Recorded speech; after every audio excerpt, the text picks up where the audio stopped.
Olá, pessoal, boa tarde. Meu nome é Rafaela, eu faço parte do time da Gebsa Prev e hoje estamos iniciando mais uma live aqui de cenário econômico com o Rony.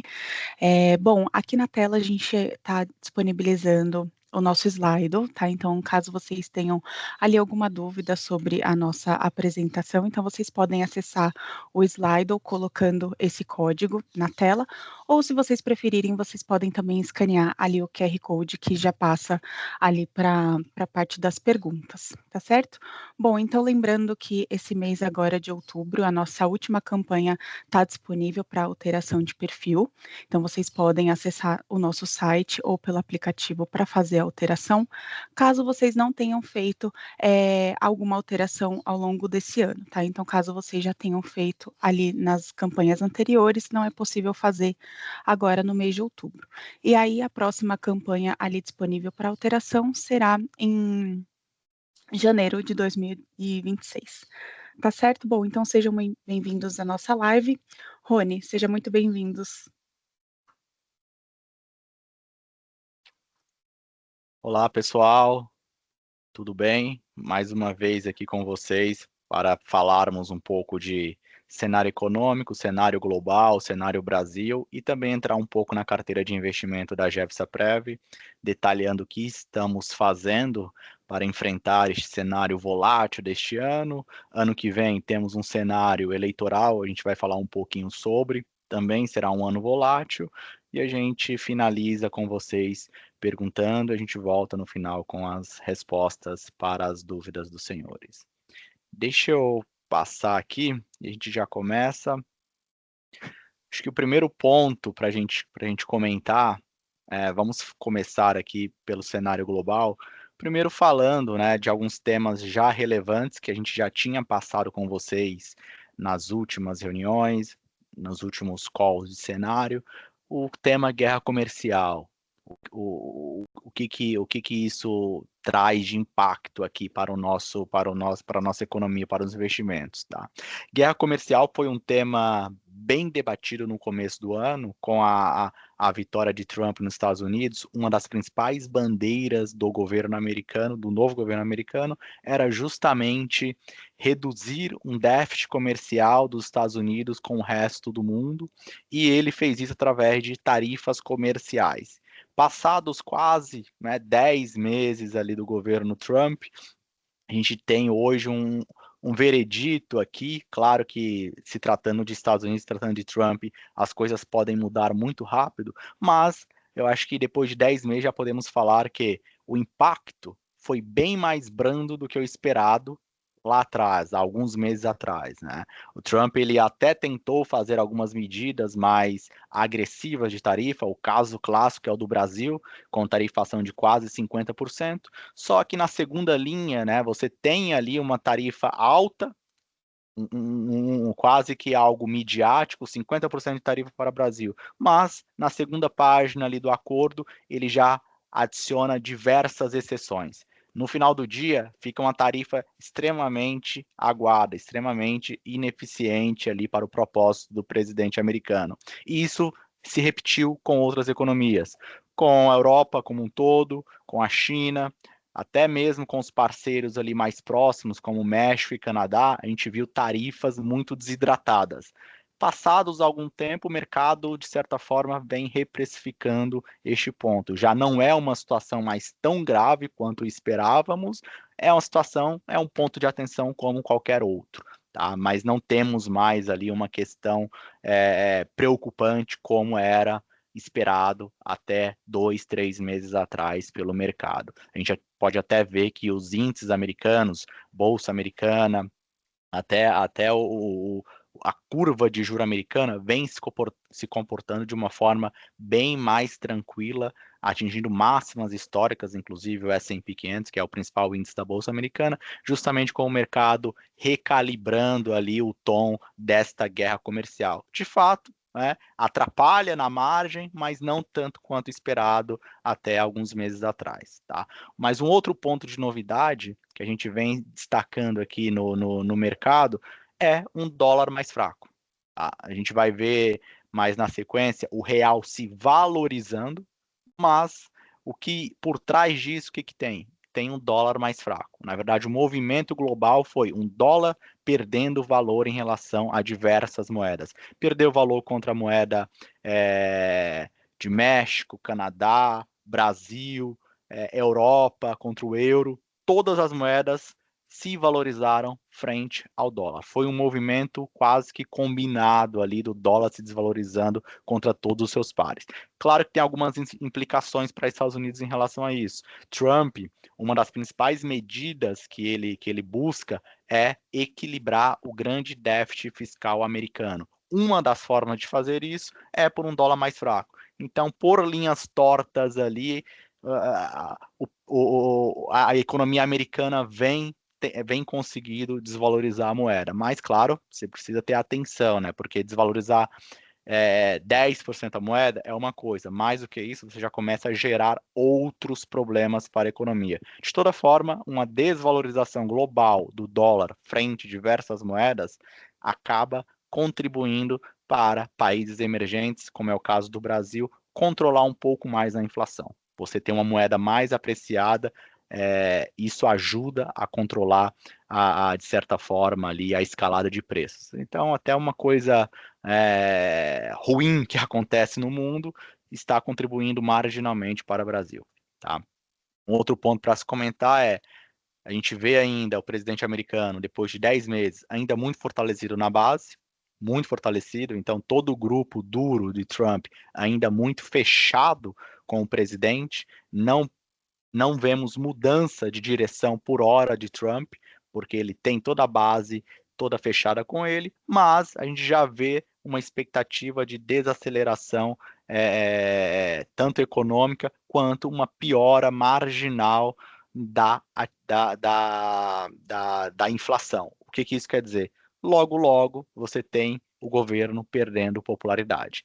A popularidade do governo, ela só vai começar a ser impactada quando a economia desacelerar, quando a inflação americana começar a piorar um pouco. Tá? Por hora, ela ainda está marginalmente controlada, acelerando um pouquinho ali, ainda marginalmente acelerada. Em relação à atividade, que era um ponto muito debatido, eu vou mostrar alguns dados para vocês, tá? A atividade, ela era muito debatida, porque com tarifas a economia vai desacelerar de forma radical. O que aconteceu foi o seguinte, né?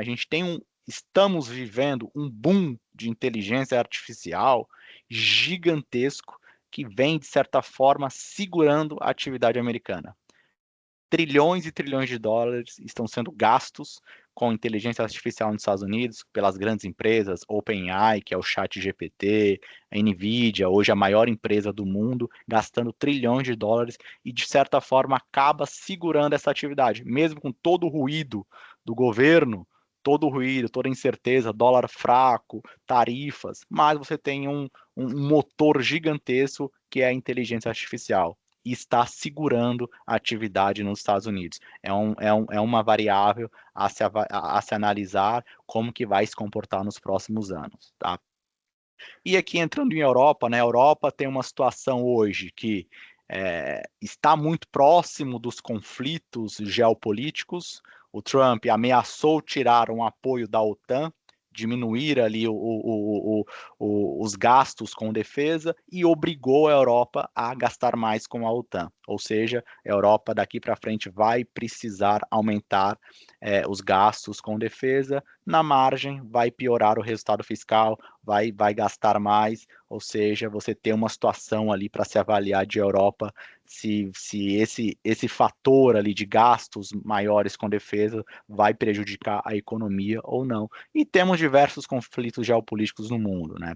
Estamos a caminho de resolver um conflito entre Hamas e Israel. Tudo parece que esse conflito ficou para trás, mas diversos outros conflitos ainda estão ativos no mundo. É de se esperar ali certa volatilidade vindo de conflitos geopolíticos. Tá? Entrando aqui só para mostrar uns números do que a gente acabou de conversar. Primeiro é o índice do dólar. Olha aqui o dólar, né? Quanto menor esse índice, mais fraco o dólar. Quando a gente pega aqui desde janeiro de 25, o dólar ele desvalorizou mais de 10%. Esse índice aqui é o dólar contra diversas outras moedas, contra o euro, contra o real, contra a moeda chinesa, moeda japonesa, e a gente vê que o dólar desvalorizou mais de 10%, 12%, 13% contra todas as moedas. Então, o efeito, quando eu falar de Brasil, o efeito de valorização do real, na verdade, não foi uma melhora da nossa economia. Na verdade, foi uma desvalorização global do dólar contra todo mundo. E isso acaba impactando o Brasil positivamente. E o dólar perdeu força, né, muito naquela esteira de incerteza política, né? Uma hora é tarifa, outra hora não é tarifa, uma hora tem tarifa no Brasil contra o café, aí tira o café, tira a carne, tudo isso acaba, de certa forma, desvalorizando o principal ativo de um país, né, a principal bandeira do país, que é justamente a sua moeda, neste caso dos Estados Unidos, o dólar. Então, o dólar perdendo força em relação às outras moedas. Por que que não é preocupante por hora para os Estados Unidos essa desvalorização? Como eu já comentei, quando a moeda desvaloriza é, na figura de um país, essa moeda ela ajuda o governo, de certa forma, ajuda as empresas deste país, as empresas exportadoras, a ficarem mais competitivas. Ou seja, na visão dos Estados Unidos, com a desvalorização do dólar, as empresas americanas estão mais competitivas em relação às empresas globais. Por quê? Porque fica mais vantajoso você exportar, né? Na relação de troca entre países, como sua moeda desvalorizou, fica mais vantajoso você exportar, você ganha mais quando você faz a conversão da moeda, tá? E isso que vem acontecendo por lá, né? É uma das bandeiras do Trump valorizar as empresas nacionais. Então, por hora, ele até gosta de ver uma desvalorização do dólar, mas foi como eu comentei, né? 10% é aceitável. Se essa moeda começar a desvalorizar mais, entrar num ritmo preocupante, aí sim pode ser uma situação para a gente avaliar. Mas por hora é um número que amplamente ajudou os países emergentes ao redor do mundo, porque contribui para controlar a inflação de países emergentes e também ajudou os Estados Unidos porque tornou as empresas americanas mais competitivas nas relações de trocas globais de exportação com outros países. Tá? Quando a gente olha, né, um ponto que também leva essa questão do dólar desvalorizando das empresas americanas é a dívida PIB dos Estados Unidos, né? O PIB americano hoje ele está por volta de 35 trilhões de dólares. 33, 35 trilhões de dólares. E hoje a dívida deles está na casa de 40 trilhões de dólares, o que representa ali 120% do PIB. Né? A gente vê que teve um crescimento muito acelerado. Este número aqui é o montante financeiro, tá? Então chegou ali a quase 40 trilhões de dólares, e esta linha aqui é o percentual em relação ao PIB. Então a gente vê que também aumentou drasticamente, né, este número em relação ao PIB. Isso é um problema, e é um problema gigantesco. Né? Quando a gente fala de país endividado, principalmente os Estados Unidos, a maior economia do mundo endividada, você já começa a criar situações de onde a dívida do país começa a se tornar insustentável no longo prazo. Porque se você tem uma dívida crescente, todo ano ela cresce, todo ano ela aumenta em relação ao PIB, vai chegar uma hora que ela vai estar tão elevada que você vai ter que ter uma crise muito forte, uma crise econômica muito forte para corrigir essa situação. Tá? Os juros vão aumentar, é o caso de Brasil, né? O juro aqui vai aumentar muito, um patamar muito elevado para os investidores ficarem dispostos a financiar a dívida. Então, hoje, problema nos Estados Unidos, maior problema nos Estados Unidos hoje é essa trajetória da dívida, crescendo muito rápido, já atingiu 120% do PIB, não temos expectativa de esse número estabilizar.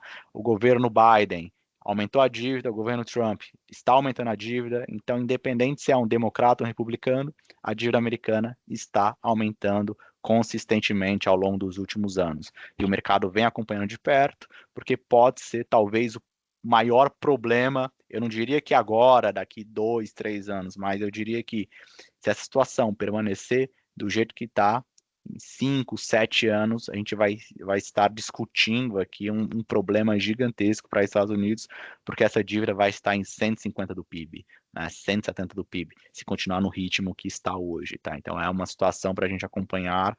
A desvalorização da moeda também contribui para ajudar um pouco aqui, tá, essa situação.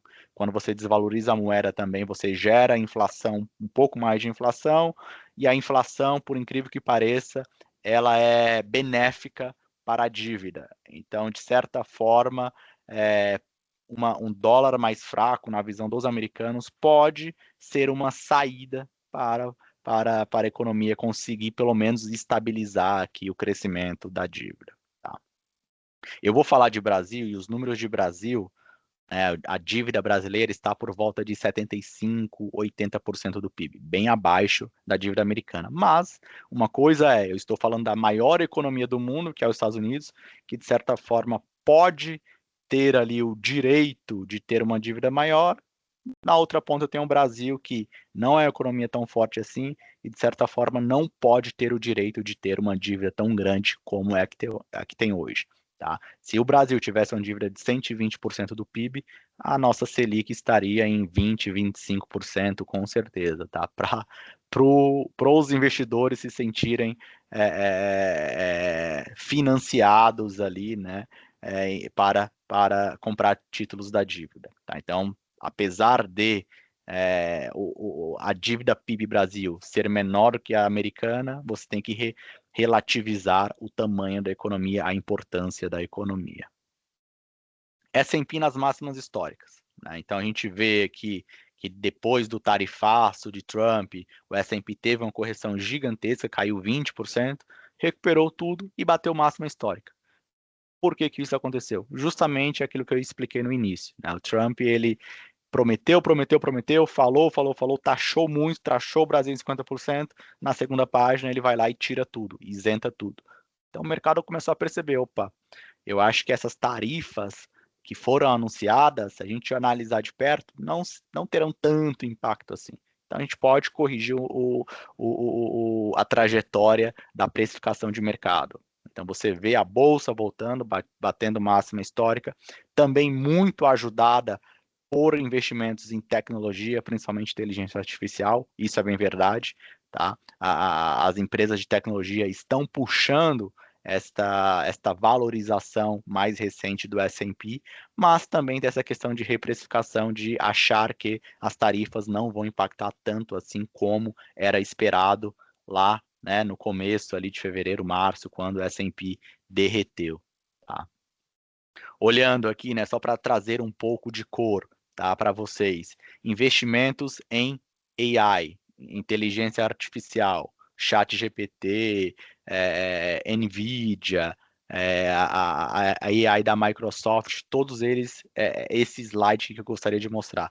Até um tempo atrás, até 2, 3 anos atrás, os investimentos em AI nos Estados Unidos, em inteligência artificial, girava por volta de 100 bilhões a 500 bilhões por ano. Veio crescendo ao longo dos últimos anos, mas não chegava nem a 1 trilhão.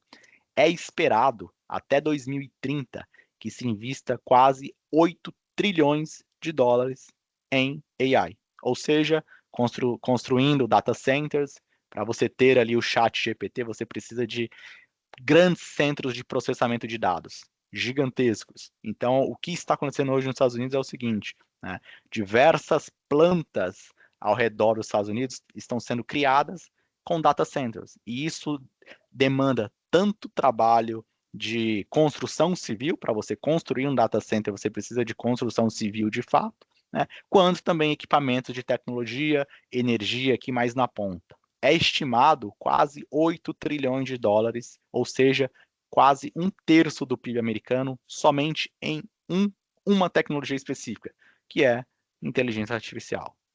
É gigantesco como inteligência artificial vem dominando ali as pautas de investimento. Algumas pessoas já estão falando, algumas pessoas como Jeff Bezos, o presidente do Goldman Sachs, presidente do JP Morgan, bancos americanos já estão comentando que talvez estamos vivendo uma certa bolha de inteligência artificial. Muito, muito, muito dinheiro voltado para a inteligência artificial, e ainda não vemos aquele retorno espetacular que se espera daqui. Tá? É um ponto para se acompanhar. Estamos vivendo de fato uma revolução. 1/3 do PIB americano gasto somente em em um único setor. É muita coisa. E isso, de certa forma, como eu comentei, vem puxa tudo, né? Puxa atividade, puxa a inflação, é, a bolsa americana também vem sendo sustentada por estes investimentos, tá? Então tudo isso vem de certa forma ajudando a economia americana, mesmo com todos estes problemas adicionais que vêm ocorrendo por conta de políticas, por conta de conflitos geopolíticos, ou o capital investido aqui em AI de fato vem sustentando, né? Muita coisa, é muito dinheiro sendo gasto nessa tecnologia, tá? Quando a gente olha a inflação, aqui a gente destacou bem aqui a ponta, né? A inflação ela vai acelerar de certa forma, né? Por quê? Porque o dólar está desvalorizando. Lembra que eu falei que quando o real valoriza, ajuda a controlar a inflação? É a mesma coisa nos Estados Unidos. Na visão deles é o inverso, né? O dólar desvalorizou, ajuda também a esticar um pouco mais a inflação. Quando a gente olha na ponta, uma inflação esticando um pouquinho mais, sendo que a meta do Banco Central dos Estados Unidos, a meta do Fed é 2%. A inflação está rodando quase 3% aqui. Então é um ponto de atenção, tá? Para a gente analisar, tá? Tanto o dólar desvalorizando quanto investimento massivo em tecnologia vem pagando ali um preço em relação à inflação, e na ponta a inflação já estica. Tá? Já estica ali, já começa a acelerar um pouquinho, e isso a gente precisa acompanhar de perto. Tá? Tem algumas implicações, inclusive para o Brasil, porque uma inflação acelerando, se ela não se estabilizar em breve, ela continuar acelerando, o Fed vai ter que parar de cortar juro. O Fed está cortando juro agora, ele vai ter que parar de cortar juro e inverter a mão, vai ter que começar a subir juro. E isso acaba sendo ruim para o Brasil, tá? Então é um número muito importante para a gente acompanhar. A inflação americana hoje, ela está na ponta, né, nos últimos números divulgados, acelerando, e isso é uma questão para a gente ficar bem atento. Tá? Quando a gente olha, por outro lado, mercado de trabalho, que o payroll, o que é o payroll? É basicamente a criação mensal de vaga de trabalho. Quanto os Estados Unidos cria de vaga de trabalho líquido, né? O quanto demitiu, menos o quanto criou, menos o quanto demitiu. Né? A diferença disso é este número aqui. O que vem acontecendo também aqui na ponta, né? A economia está desacelerando. Inclusive, você teve em junho um número negativo aqui de criação de vaga, ou seja, destruição de trabalho na média nos Estados Unidos. Então, por um lado, a inflação está acelerando por conta de AI, por conta de dólar desvalorizando. Por outro lado, a economia, os setores que mais empregam, setores de serviços, que é muito representativo no PIB, ele começa a mostrar sinais de enfraquecimento, começa a desacelerar. Por quê? Porque você tem um juro ainda muito alto, né? A taxa de juro americana está ainda muito alta, próximo de 4%. Você tem toda essa incerteza política, toda essa política anti-imigração de Trump, que acaba também trazendo certa incerteza. Então, aqui é uma outra variável para olhar também, né? Mercado de trabalho desacelerando, e desacelerando mais até do que a gente esperava. Tá? Tínhamos uma expectativa de fato desaceleração, mas muito mais branda do que vem acontecendo. Tá? Ela foi bem mais brusca mesmo, até com números negativos nos últimos 3 meses. Tá? Quando a gente olha o Fed, taxa de juro americana, é a Selic dos Estados Unidos. Essa aqui é exatamente a Selic americana. A gente já vê que o Fed, ele cortou aqui na última reunião de setembro, 0,25 pontos. O juro americano ainda está em 4, ainda bem elevado para padrão americano, né, que ficou ali muito tempo com juro muito próximo de zero. Né? Desde 2009 a 2016, o juro americano ficou praticamente zerado. Depois subiu um pouquinho aqui para 3%, zerou de novo durante a pandemia. Aí, como a pandemia gerou muita inflação na economia, o Fed teve que subir o juro para próximo quase de 5, 5,5, e agora cortou aqui né, pela primeira vez aqui nos últimos meses, e é esperado que corte mais 2 vezes ainda este ano. Tá? Por que o Fed está cortando? Tá? 2 razões. Primeira razão, o juro por lá está muito alto. Para nível americano, o juro de 4% é muito alto. Esta é a primeira razão para a gente guardar aqui. Tá? O juro muito alto, então a base está muito elevada. Segunda razão, o mercado de trabalho ele está depreciando, ele está mais fraco do que o esperado. Tá? Então tem espaço para o Fed cortar juro um pouquinho mais 2 cortes esse ano, mais 1 ou 2 o ano que vem. Vai cortar muito para chegar próximo de zero? Dificilmente. Nossa expectativa é que chegue próximo ali de 3, 2,5% na mínima. Por quê?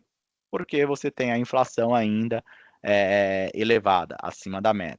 Tá? Então, por um lado, o mercado de trabalho vai ajudar a cortar juro, o nível elevado vai ajudar a cortar juro, por outro lado, não vai ter tanto corte assim como deveria acontecer, porque a inflação está descontrolando aqui na ponta, tá? Então eu preciso ver uma estabilização nesse número para o Fed voltar a cortar juro depois ali dos 3%, tá? Então é mais ou menos o que a gente espera. Ele vai cortar até mais ou menos 3% e vai parar nesta faixa, tá? Ele não vai conseguir cortar abaixo disso. O que já é bom, né? Você cortar até 3% dado o nível atual, já é um número bom, mas poderia ser bem melhor, poderia ser um número bem mais brando do que o esperado, tá?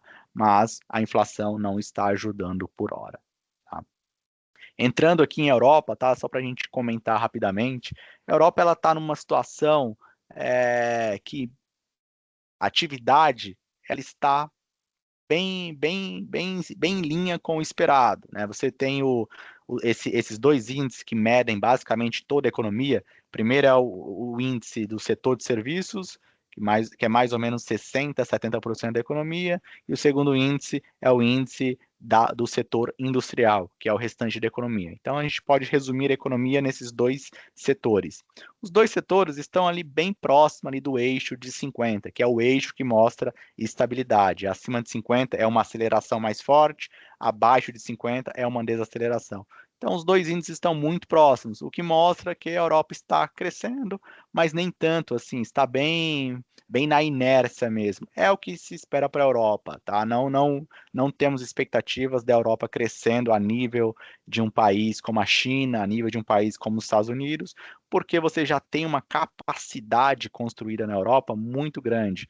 Então, é difícil um país como, por exemplo, a Alemanha, a França, a Itália, que já tem uma capacidade instalada muito grande, crescer a taxas muito elevadas. O que se espera para a Europa é justamente isso, né? Um crescimento ali mais brando mesmo, taxa de 0,5% a 1% ao ano, é o que a gente espera para a Europa. Quando que eu vou começar a me preocupar aqui? Quando esse número atingir esse patamar aqui mais negativo, né? Por hora não é o que a gente vê. Por hora a Europa está ali na linha saudável, não vemos nenhum ponto de atenção por lá, tá? Mas, né, que a gente ia aqui também, só antes de comentar o lado negativo de Europa, né, a gente tem uma inflação, diferentemente dos Estados Unidos, bem controlada, né, você tem a meta do Banco Central Europeu de 2% e a inflação está em 2%, diferentemente de Estados Unidos, a ponta não está acelerando, tá? Então você tem ali um espaço maior para cortar juro na Europa, e foi o que o Banco Central Europeu fez. Né? O Banco Central cortou bastante já, né? E tem espaço para cortar mais. O Banco Central Europeu cortou o juro, parou em 2%, tá? O juro hoje na Europa está em 2%, metade do juro americano está em 4%, a Europa está em 2%. Tá? E tem espaço para cortar mais ao longo de 2026.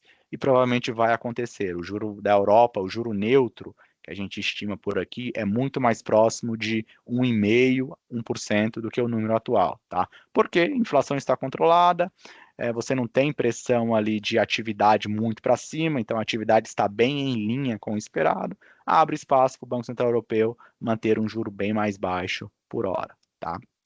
Mas nem tudo são flores por lá, né? Principalmente em relação aos gastos. Aqui é um dado do Departamento da Agência de Defesa Europeia que mostra os gastos com defesa desde 2005. Então, esses gastos com defesa, basicamente, que é gastos com a OTAN, né? A NATO em inglês, né? OTAN, o tratado que defende a Europa contra outros países, inclusive é o caso da Rússia, né? Ao longo do tempo, aumentou o nível de gastos por lá, e esta linha pontilhada era a meta de gastos que os países tinham se comprometido com a OTAN para gastar.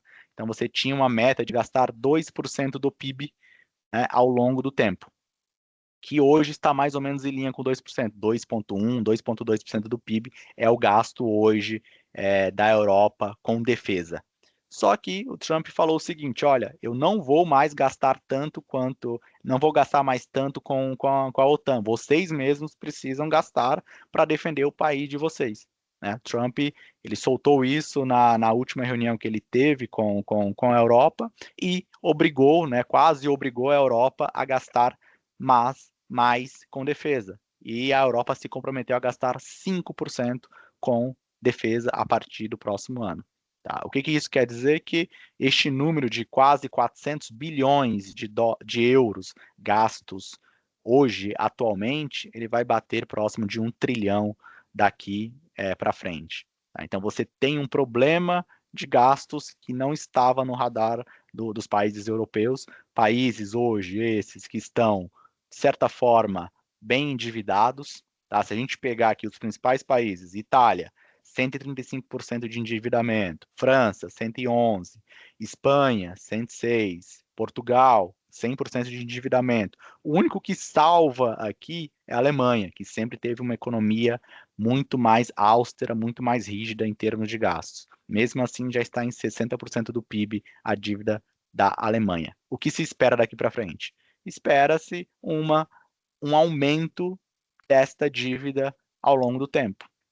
E isso também é algo para se avaliar. Então, nos próximos 5 anos, é esperado que a média da Europa, que hoje está em quase 90%, a dívida PIB, atinja 100%, 110% por conta destes gastos adicionais com defesa que não estavam no radar. Então, sim, este é um ponto de atenção para a Europa que a gente precisa analisar, que pode ser que traga certa dificuldade para o bloco daqui para frente, esses gastos adicionais com defesa. Cada vez mais estamos observando conflitos geopolíticos, cada vez mais gastos com defesa são necessários, principalmente no bloco europeu, justamente para defender ali a região de invasões não desejadas. Tá? Então, é um ponto de atenção para a gente analisar e pode ter impactos tanto para países emergentes, como é o caso de Brasil, porque você tem uma dívida mais elevada por lá, você incentiva, né? Incentiva é uma palavra ruim, você obriga quase o Banco Central Europeu a ter que fazer uma virada na mão e ter que elevar o juro, e de certa forma você força os países emergentes a também trabalhar com um nível de juro mais elevado. O Brasil não tem nada a ver com a guerra, mas de certa forma, ainda assim, ele acaba sendo puxado para ter um juro mais alto por conta de juros mais altos nesses países. Tá? Então, é um ponto de atenção para a gente observar. Mas nada tão desafiador para o curto prazo. Estamos falando mais aqui de 2, 3 anos para a gente acompanhar esta evolução dos gastos na Europa. Tá? Eu encerro por aqui a parte de mundo. Aqui tem um QR Code, se vocês já quiserem fazendo perguntas. A gente já entra em Brasil, mas já podem fazer perguntas em relação a cenário global, Europa, Estados Unidos. Perfeito, Rony. Bom, então só para lembrar que para as pessoas que entraram depois, né? Então a nossa campanha de alteração de perfil está aberta, tá? Então ela vai ficar até dia 31 de outubro. Lembrando que para aquelas pessoas que já fizeram a alteração, então não está disponível. Para quem quiser, tem a possibilidade até de 31 de outubro, tá? E a próxima campanha vai estar disponível em janeiro de 2026. Tá certo? Vamos seguir. Entrando em Brasil, temos aqui os nossos problemas idiosincráticos, problemas que só nós temos aqui. problemas políticos, problemas de cunho fiscal, e eu acho que o principal aqui é justamente esse ponto fiscal. A gente falou de Estados Unidos com dívida de 120% do PIB, Europa na média com 90% do PIB e todas piorando. Brasil, estamos falando de 75% do PIB e piorando, tá? Por que que lá, Estados Unidos, o mercado não penaliza tanto quanto o Brasil? Porque os Estados Unidos é a maior economia do mundo. O Brasil hoje é uma economia que representa 1,5% do PIB global. Então a gente precisa fazer a lição de casa. Mesmo que a nossa dívida fiscal não esteja tão ruim quanto a dívida fiscal dos Estados Unidos, a dívida fiscal da Itália, por exemplo, da França, tá? Mas somos um país hoje que é um país pequeno, é um país ainda jovem, e com este nível de dívida, a trajetória futura pode ser um problema muito grande. Então, hoje, o risco fiscal aqui no Brasil é o pior problema que temos. A gente precisa resolver, de alguma forma, esse risco fiscal. A gente sabe que é difícil, quando entra em ano eleitoral, é difícil debater esse tema de corte de gastos. O governo ontem ele sofreu uma derrota, não conseguiu passar ali algumas medidas que iriam aumentar a arrecadação, ou seja, o governo aumentando imposto, o Congresso barrou, né, o Congresso barrigou esta medida. Ano de eleição, discutir fiscal se torna muito difícil. Então, assim, este hoje é o principal risco do país para a gente observar. Quando a gente olha a inflação ela relativamente está controlada.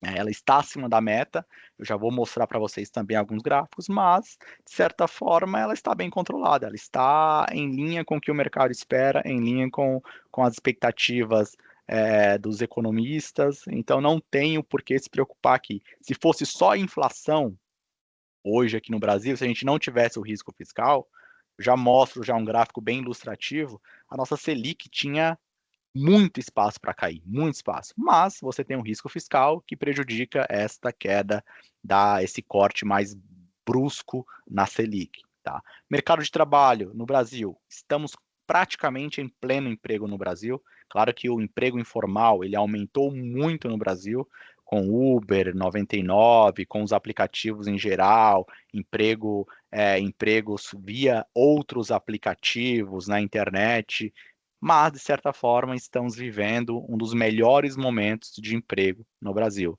Piorou um pouco a relação ali de trabalho por conta do aumento do informal, piorou, mas a taxa de desemprego está na mínima histórica, tá?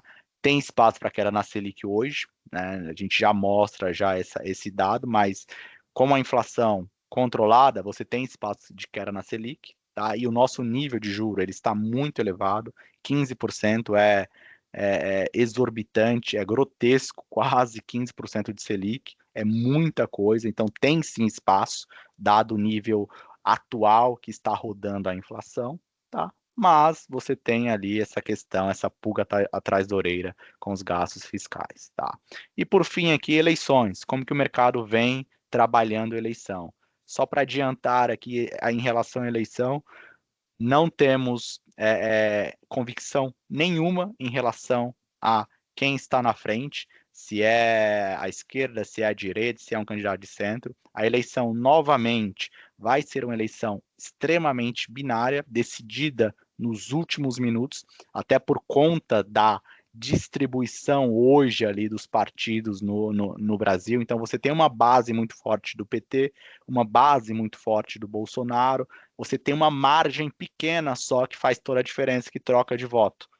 Que saíram alguns estudos que menos de 10% da população brasileira, menos de 10% é que de fato faz a diferença ali na eleição. Não dá para se enganar, vai ser uma eleição apertada no último minuto e com isso o mercado vai ser muito volátil. Sai uma pesquisa para um lado, o mercado reage dessa forma. Sai uma pesquisa melhor para o outro lado, o mercado reage de outra forma. Tá? É de se esperar bastante volatilidade ao longo do ano que vem. Tá? Mostrando os dados, né? O primeiro aqui, que é bem legal, é taxa Selic versus IPCA, versus a inflação desde 2014, né? Como que elas andam juntos. E a diferença aqui entre elas, a mais alta aqui é a mais escura, é a Selic, a de baixo é a inflação, você percebe uma correlação. Inflação mais alta, Selic mais alta. Inflação mais baixa, Selic mais baixa. Na pandemia as coisas se inverteram por um tempo, mas foi anormal este período, não dá para considerar, mas historicamente é normal se esperar este movimento aqui, mais próximo de 2015 e 2016. Este é o movimento normal que deveria acontecer com o Juro Brasil em relação ao movimento da inflação. Olha o que aconteceu agora. A inflação caiu drasticamente e abriu-se uma boca de jacaré gigantesca em relação à Selic e inflação. Por quê? Por que o mercado não está precificando muito corte na Selic? Por que o Banco Central não está cortando tanto a Selic? Única resposta aqui é risco fiscal. O mercado, apesar de a inflação estar mais controlada, está mais próximo da meta, claro que ainda acima da meta, mas está mais próximo da meta, o mercado acha que o risco fiscal vai ser gigantesco se nada for feito. O mercado, apesar de a gente ter uma dívida PIB hoje da ordem de 75% do PIB, tá? Se nada for feito, você tem um risco fiscal gigantesco aqui. E é justamente isto que este gráfico mostra. Tá? O maior juro real da história do Brasil está acontecendo neste momento. Você tem espaço para cortar, é claro. Você pode cortar um pouco aqui de juro, para pelo menos fechar um pouco aqui esta boca de jacaré. Mas o mercado ainda assim precifica um risco fiscal pela frente. Por isso, nada é em vão aqui na precificação de mercado. Se tem essa boca de jacaré, é porque o mercado tem um risco fiscal pela frente embutido. Tá? Quando a gente olha a dívida PIB, como eu comentei, né, hoje ela está por volta de 76, o número de 2025 vai sair um pouco maior já, por volta de 80, 86%, isso aqui daqui para frente é projeção, mas olha a trajetória, não é uma trajetória benigna, né, só aumenta, só aumenta. Isso é o problema do mercado, porque quando você bate os 100%, aí vira uma bola de neve muito maior. Né? Quanto maior a dívida sempre é bola de neve. Quanto maior, mais juro você precisa, mais juro, mais você aumenta a dívida, e isto acaba gerando um círculo vicioso que não tem fim. Este é o risco, este é o problema do mercado. Não é nem com o nível atual da dívida, é com a trajetória, é com os gastos que o governo já se comprometeu, que o governo não vem cedendo, e não só o governo Lula, o governo Bolsonaro também fez a mesma coisa. É um problema de Brasil. A gente precisa discutir em algum momento uma reforma fiscal muito mais profunda, porque senão a situação futura, e futura sim, muito curto prazo, 2030 está logo aí, né? Vai ser muito desafiador fazer o Brasil dar certo com este nível de dívida, tá? Quando a gente olha a projeção de inflação, aqui tem um outro ponto também. A inflação no Brasil hoje ela está rodando por volta de 3,5%, 4%, e a meta é 3%, tá? Então, a gente tem aqui uma meta de 3%, a inflação está levemente, né, acima da meta, quase 1% acima da meta. É desconsiderar. Por isso que também, além do fiscal, o Banco Central vai segurar um pouco ali o juro. Você não vai ter tanto corte de juro assim, porque você tem um fiscal ainda no radar e você tem uma inflação ainda levemente acima da meta. É uma meta agressiva, mas é uma meta e você precisa cumprir. Então, assim, temos call hoje para corte de Selic, temos este ano, possivelmente tem corte na última reunião de dezembro, e ao longo do ano que vem você tem mais alguns cortes, com a Selic encerrando 2026 próximo de 12, no melhor dos cenários, próximo de 11,5, não mais abaixo disso, porque não tem mais espaço para cortes abaixo disso no Brasil. Ou seja, vamos ter um juro alto por bastante tempo, próximo na casa dos 12%, por bastante tempo, por pelo menos mais uns 2 anos e meio, tá? Porque a situação fiscal ainda é uma situação preocupante aqui no país e não vai se resolver da noite para o dia, tá? Taxa de desemprego, como eu tinha comentado, né, está na mínima histórica. Então, o desemprego bateu 15% durante a pandemia e recuou bastante, né? Então, hoje o desemprego está próximo de 5, 5,5, tá? Mesmo com a Selic elevada, o desemprego no Brasil hoje está muito baixo. E aqui muito por conta de tecnologia, tá? Os aplicativos, os novos empregos contribuíram para você ter uma redução da taxa de desemprego, né? Aquela pessoa que perde o emprego, ela vai e começa a fazer Uber, começa a entregar iFood, começa a fazer, dar curso na internet, e tudo isso acaba entrando na conta e derruba o desemprego no país. Mas claro que, se a gente analisar os números friamente por trás, você tem um aumento grande ali da informalidade. Tá na mínima histórica, mas a composição do emprego hoje no Brasil piorou em relação aos últimos anos. Tá? Dólar desvalorizou e o real valorizou, né? O real, no começo do ano, bateu 6,20, né? O dólar bateu 6,20, hoje está aí 5,30. Se a gente vê só esse gráfico aqui, podemos concluir erradamente que o Brasil melhorou drasticamente, mas a gente sabe que, na verdade, foi o dólar que desvalorizou e acabou, né, ajudando o real indiretamente, e o real desvalorizou, e o real valorizou frente ao dólar. Tá? O que a gente espera? Esperamos por volta de 5, 5,30. Este é o range de dólar que a gente espera daqui para frente. Tá? Não esperamos uma esticada com o real voltando a 6 novamente, tá? Até por conta do dólar mais fraco, e o real deve rodar por volta de o dólar deve rodar por volta de 5, 5,30. Este é um patamar que acaba contribuindo também aqui com a inflação. Controla a inflação. Um dólar mais fraco, um real mais forte, controla a inflação no país. Tá? Títulos públicos ainda com taxas muito elevadas. Tá? Isso aqui é uma proxy muito boa da saúde da economia. Tá? Já está bem distante aqui do pico, que foi lá 16% no começo do ano, está mais próximo de 13, 13,5%. Tá? Teve uma melhora em termos de precificação de mercado, tá? Mas ainda muito elevado. Tá? E aqui, né, a boa notícia do ano é a Bolsa. Né? Finalmente a Bolsa conseguiu dar uma esticada, no ano está entregando uns 20% ali, e isso ajuda a romper os 140 mil pontos, né? Ajuda um pouco aos investidores precificarem um pouco de ganho. Tá? Então a Bolsa também acabou sendo um ativo bom ali para os investidores nestas primeiras, né, 3 trimestres ali de 2025. Tá? Ainda tem muito espaço para a Bolsa andar. Tá? A Bolsa ficou muito tempo de lado. Valuation das empresas, o valor das empresas, ele ainda está muito descontado, tá? Claro, mas tem volatilidade. Mas a gente sempre comenta, né? Olhando o longo prazo, a bolsa pode ser um ativo que agrega bastante valor para as carteiras dos perfis de investimento. Tá? Falei muito do cenário, a gente vai falar agora rapidamente aqui dos investimentos, passando perfil por perfil e alguns movimentos que estamos fazendo ao longo do ano e para 2026 também, tá? Primeiro passando aqui, né, com base em setembro, temos os 4 perfis de investimento: super conservador, conservador, moderado e agressivo.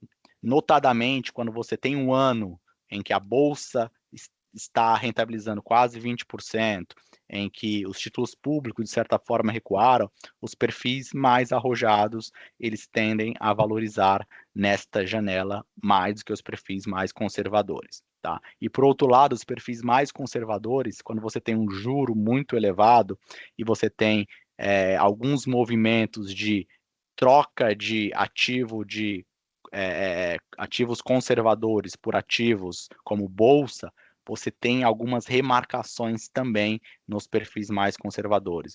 A gente observou ali ao longo de setembro, ao longo do último mês, os perfis mais conservadores rentabilizando levemente ali abaixo do CDI, por conta justamente de movimentos no cenário de crédito. Então, crédito, que é um ativo, crédito de empresa de qualidade, que são ativos de qualidade, também sofre essas remarcações de curto prazo. Tá? Então, um pouquinho para baixo, um pouquinho para cima no mês seguinte, tá?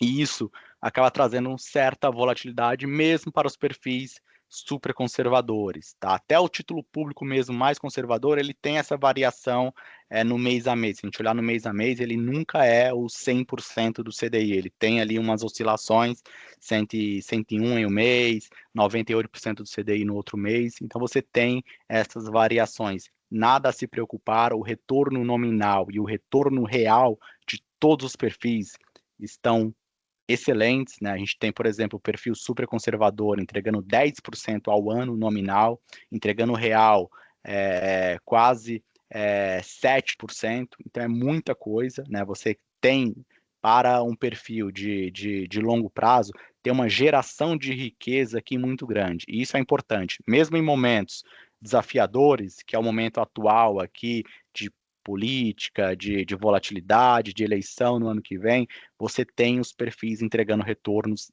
acima da inflação, retornos nominais muito fortes, retornos reais muito fortes. No longo prazo, você tem uma acumulação de riqueza muito grande. Tá? A gente sempre preza por isso, sempre tentar atravessar os bons momentos, capturar os ganhos, nos maus momentos, não perder tanto, né, se proteger o capital, que isso no longo prazo se paga. Tá? Nível de exposição dos perfis por risco, né? Passando rapidamente, a gente sempre passa, só para vocês terem uma noção, né? O conservador, 100% renda fixa, mas lembra, nem a renda fixa ela é travada, né? Ela tem essas oscilações ao longo do mês, tá? Conservador já tem um pouquinho aqui de multimercado, moderado, um pouco mais de multimercado e bolsa, e o agressivo aqui, aquele perfil que daquele participante que tem um horizonte longo para se aposentar, a gente recomenda estar nos perfis mais agressivos, com bastante bolsa e bastante fundos multimercados que operam tanto no Brasil quanto no exterior, fazem operação com moedas, tá? Então, é um perfil que consegue capturar melhor momentos de ganhos no longo prazo, tá? Passando aqui para a diversificação da carteira, né? A gente sempre bate na tecla. Para você enfrentar momentos de volatilidade, conflitos geopolíticos, tarifas, juro alto, juro baixo, qual que é a melhor forma? Você diversificar a carteira, você alocar de forma diversificada, controlar o risco, dividir ali os investimentos em diversas estratégias diferentes. No longo prazo, você acaba tendo um retorno maior que o retorno de mercado. Então, temos diversos fundos alocados, tanto os fundos de renda fixa, essas duas caixinhas, os azuis aqui mais claros, os azuis aqui são fundos mais conservadores, os fundos amarelos de renda fixa são os fundos um pouquinho mais apimentados, mas também renda fixa. O laranja são os fundos multimercados, os conhecidos hedge funds, que são famosos no Brasil e nos Estados Unidos, os fundos de ações e tanto fundo exterior quanto fundos de economia real, como imobiliário, private equity, a gente também tem uma participação nesse tipo de ativo que diversifica, tira um pouco do ruído de volatilidade de curto prazo e no longo prazo acaba trazendo um retorno maior para os participantes, tá? Então é sempre bom você ter ativos de economia real mesmo, investimentos imobiliários, lajes corporativas, sempre através de fundos de investimento, nunca direto, sempre através de fundos de investimento, com gestores especializados, mas que trazem no longo prazo retornos totalmente descorrelacionados com o restante da carteira. E são, muitas vezes, produtos que as pessoas físicas elas não conseguem acessar direto. Tá? Essa caixinha, principalmente aqui, dificilmente pessoas físicas conseguem acessar direto, porque é um produto muito mais sofisticado, precisa de um ticket muito maior para entrar de alocação, mas que trazem ali no longo prazo um benefício muito bom, tanto em diversificação quanto de retorno para os participantes. Tá? E por fim aqui, tá? Só mostrando, quando a gente quebra todos aqueles fundos, né? Quando eu abro a carteira de todos esses fundos, o que me traz, tá? Eu tenho uma distribuição aqui das principais alocações. Olha como é pulverizado, né? Então eu tenho o maior alocador aqui, é o Tesouro Nacional, são os títulos públicos, que tem 35%, então um terço da carteira é título público, e tem que ser mesmo, porque o juro é elevado, o prêmio do título público acaba pagando ali boa parte da rentabilidade, mas eu busco prêmio em outras estratégias, né? E é sempre muito pulverizado. Minha maior alocação depois de título público é uma alocação de 3,8% e muito pulverizado. Tá? Então, isso de fato faz um investimento de sucesso para o longo prazo. Você diversificar, mesmo se entrar um governo de direita, um governo de esquerda, tarifas, guerras, você consegue suportar tudo isso e entregar um retorno de excelência no longo prazo. Tá? Eu acho que é isso da minha parte. Eu vou deixar aqui o QR Code para vocês trazerem dúvidas e a gente responde. E fiquem à vontade para entrar em contato com o time da Gevsa Prévia através das redes sociais. A gente volta também com respostas para vocês. Tá? Perfeito, Rony, muito obrigada. Bom, tivemos algumas perguntas aqui, tá? Então, a primeira seria: os perfis moderado e o agressivo vão se beneficiar com a queda da Selic? Boa, essa pergunta ela remete muito ao que eu tinha comentado, né? Que em momentos de corte de Selic, né, quando você tem um movimento, o próximo movimento é corte de taxa de juro, o que que acontece? Né? Os investidores que estavam rentabilizando no perfil nos investimentos conservadores 15%, então você tem um corte de Selic, ele fala, opa, 15% talvez já não seja tão bom assim para mim, né?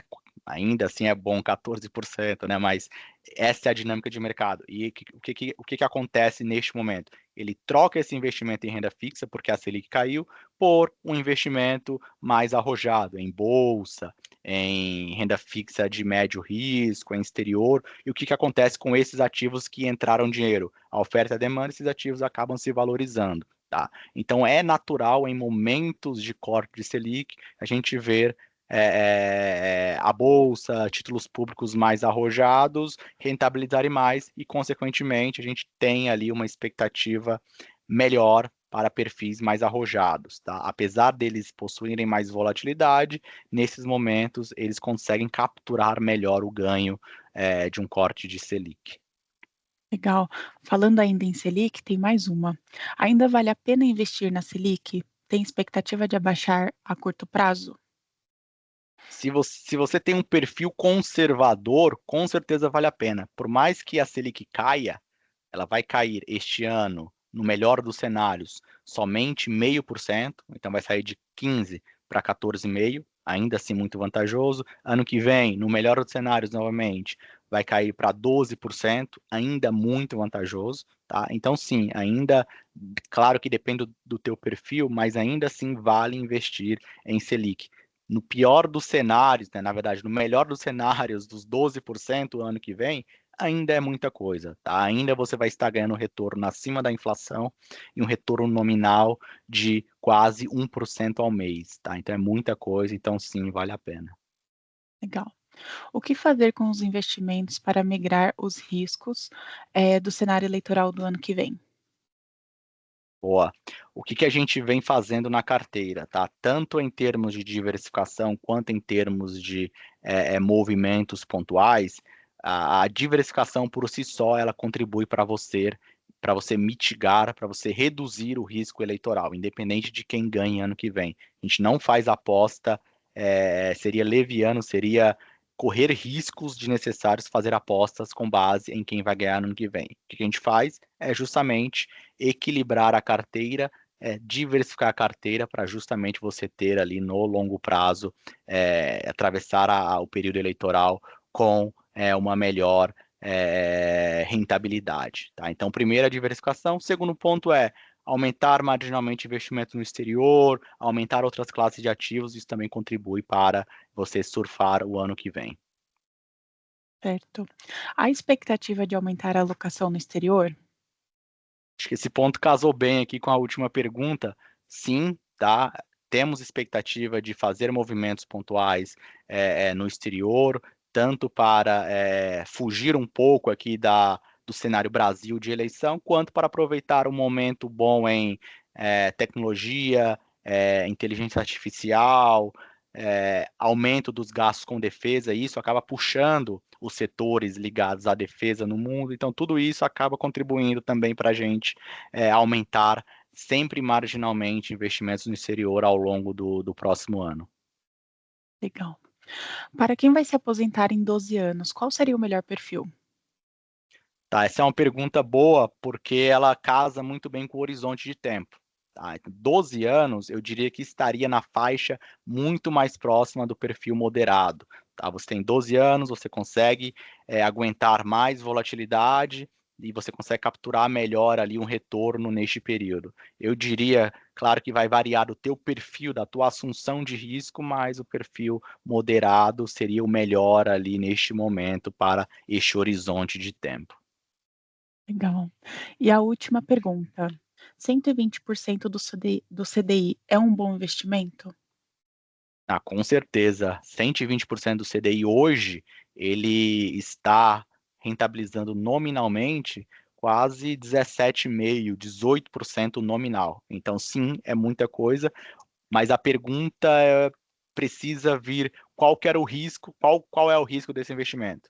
Se for para um ativo conservador, 120, ok. Se for para um ativo muito arrojado, aí 120 não é ok. Então, é claro que friamente, nominalmente, é muito bom, mas depende do nível de risco que você está tomando aqui nestes 120 do CDI, tá? Legal. Perfeito, Rony. Bom, passamos por todas as perguntas, então muito obrigada pelos esclarecimentos, muito obrigada pelas pessoas que participaram também. Aqui no último slide, né, temos as nossas redes sociais, então eu convido vocês a acessarem o nosso Instagram, então lá a gente tem todas as nossas comunicações, inclusive coisas além ali do nosso plano. O YouTube também, então assim que finalizar, em breve vai estar disponível lá no nosso YouTube, então se vocês quiserem assistir novamente, vai ficar disponível para vocês, e tem também o nosso Facebook, tá bom? Bom, pessoal, é isso. Muito boa tarde para todo mundo. Obrigada, Rony. Obrigado, pessoal.